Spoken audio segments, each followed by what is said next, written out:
Hello, Baltimore fans. The cellar can be a pretty lonely place, but this week the Skipjacks had a pretty good record, and they may be on the way back. Hello, Binghamton. The Whalers were out on the road this week, and I wish I had better news for you, but it was a week the Whalers would rather forget. Hello, Fredericton. The New Haven Nighthawks came into town this week, and the Express played them in a Tuesday night game, and the Express came away with a pretty feisty victory. Hello, Rochester fans. A very busy week for the Americans. Their busiest of the season, 4 games in 7 days. They wanted to win 2, maybe 3, but they surprised a lot of us when they won all 4 games, and now their lead in the Southern Division is 14 points. Our face-off segment in tonight's AHL Magazine is going to take you into the Springfield Indians locker room. We're going to meet a very vital member of the Springfield Indians team.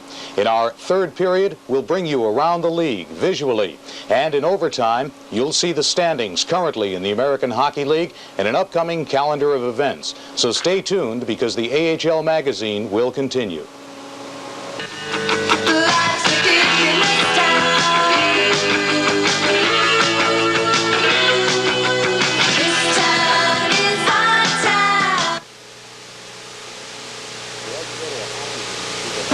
If you like to go to a hockey game and see the home team win, the War Memorial was the place for you this week. 4 games in 7 nights for the Americans, and that translated to 4 wins. And by virtue of those 4 wins, Rochester is now increasing its lead in the Southern Division to a whopping 14 points. Let's take a look at one of the games as New Haven, the last team, came in. You see a one shot there by Chris Langevin, and Jerry Gillis pokes in the rebound, and Rochester was on the way.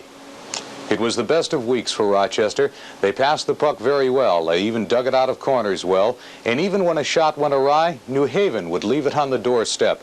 Kai Sweekenen with the goal there. An unbelievable week. 4 wins in 7 days.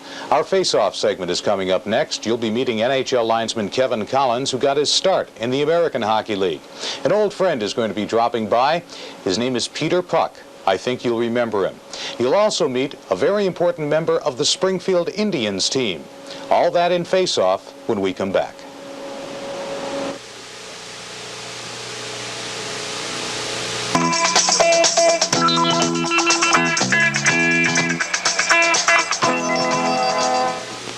When we go watch an American Hockey League game, the chances are we are going to see the players on the ice, but you never see the entire team because the team is made up of many different people. And I'd like you to meet the Director of Public Relations for the Springfield Indians, Heidi Holland. Hi, Jack. Heidi, how did a young lady who grew up in Washington, D.C. wind up as the Director of Public Relations for a professional hockey team in Springfield, Massachusetts? I got my master's in sport management at the University of Massachusetts. And when you're in the field of professional sports management, the field is so narrow, there are only so many teams, no matter what league you want to go into, that basically you have to go where the job is. Ideally, it would be nice to say, yes, I'm a fan of a certain team and that's the team I want to work for. But it's so competitive that you go where you can find a job. The Springfield Indians offered me a job, and that's why I'm in Springfield. You know, when people come in and try to see the public relations director of a team, I think many of them expect to see a gentleman there. When they're ushered into your office and you're sitting there, is the reaction somewhat surprising? Well, the media in Springfield is very professional, as are the players and other people in this business. I don't get a surprised reaction from them. Fans and other people who don't know the business, when I sometimes get double takes when they ask me where I work and I tell them. I think part of it is they find it unusual that hockey has an image of being a very macho sport and very male-oriented. And I think that's what they find more unusual, is not the fact that I'm in the front office of professional sports, but that hockey is the sport that I've chosen. Well, in light of those 15-hour days, I thank you for taking a few minutes to be with us on Face-Off, Heidi Holland. Peter Puck here again. This time I'm going to tell you about playing the game. NHL hockey, that is, the world's fastest team sport. What makes it the fastest team sport? Well, for one thing, players speed along at up to 25 or 30 miles an hour, and they, zap me about, it speeds over 100 miles per hour. We really move once a game starts, and there are no called timeouts. Sometimes we fans don't want to admit it, but officials do play a very important part of hockey. I'd like you to meet the Director of Officiating of the American Hockey League, Gordon Anziano, and he'll be speaking this afternoon with Kevin Collins, an NHL linesman who got his start in the American Hockey League. Kevin, when you came into the American Hockey League, stepping on the ice for the first time, did you ever think you really would get up to the National Hockey League? No, to be honest with you, Gordy, I really didn't. My goal at that time was just to be a part-time linesman with the AHL. One of the things you often hear about traveling or officiating is the traveling. Do you find that traveling is really tiresome? The traveling does get bad, and of course the first 3 years in the league we did travel all around the circuit, but however now they regionalized the linesmen, so therefore because of my location I'm actually home more than I ever was before, working games in Hartford, Boston, New York, Philadelphia, and local cities like that, so traveling has been a little light for me. Because of the fact that everybody wants to go from the American League to the National League, obviously the benefits working in the National League have got to be a great deal more than working in the American League. Well, the most obvious one, Gordy, is that of course it's a full-time job, so therefore the pay is a lot more, and actually it's a career. Where again, go back in the AHL, it's just a part-time job. Sure. What would you offer as advice to any young officials hoping to get into the National Hockey League?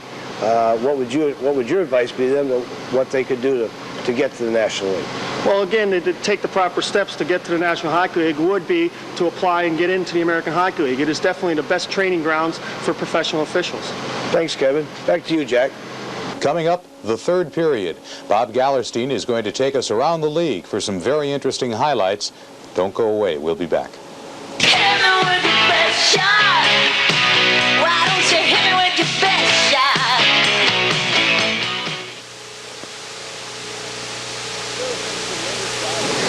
There are some tremendous rivalries in the American Hockey League, and one of the biggest is in the southern tier of the league. That's where Baltimore and Hershey duke it out, and duke it out they did this past Wednesday night at the Baltimore Civic Center. But it was the Bears that were winning the war. After two periods, Hershey led 5-1. Early in the third, the Jacks' Rob Garner cut the deficit to 5-2, but in the end, the Bears triumphed 6-3. And just as big a rivalry between the Maine Mariners and the Adirondack Red Wings, this past week the Mariners swept the home and home, winning 5-4. Lenny Hackborn scoring the game winner late in the third, pleasing the fans in Portland. The Rochester Americans were able to figure out the Maine Mariners as Val James scored with seconds left in the third period, giving the Amerks a come-from-behind 4-3 victory in Portland, a Merriwell finish for the first-place Rochester Americans. Some interesting battles shaping up in both the AHL North and the South, and we'll review them in overtime right after this.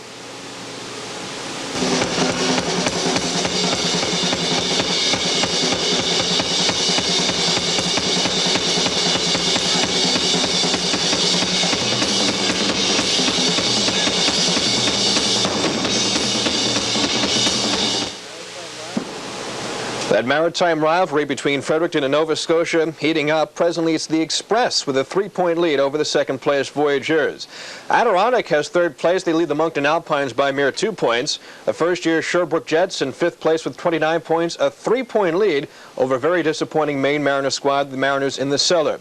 In the AHL South, it's a two-part division. The Rochester Americans and the rest of the pack. The Amerks presently with a 14-point lead over the second-place Bears. Hershey leads New Haven. They're in third place with 26 points. Tied for fourth, Binghamton and Baltimore with 25. And just behind those two, St. Catharines and Springfield each with 24. That's what's happening in the American Hockey League. Now back to Jack O'Neill. The AHL Magazine is a unique programming concept, and it is tailored directly to your market. It'll be produced every week, and it will combine stories on people who are living in your market with stories on people who are making their living in the American Hockey League and other markets around the Northeast. It's an availability for sales in the fourth quarter of '83 and the first and second quarters of 1984. The AHL Magazine. It's going to be a winner, so why don't you contact First Division Productions today.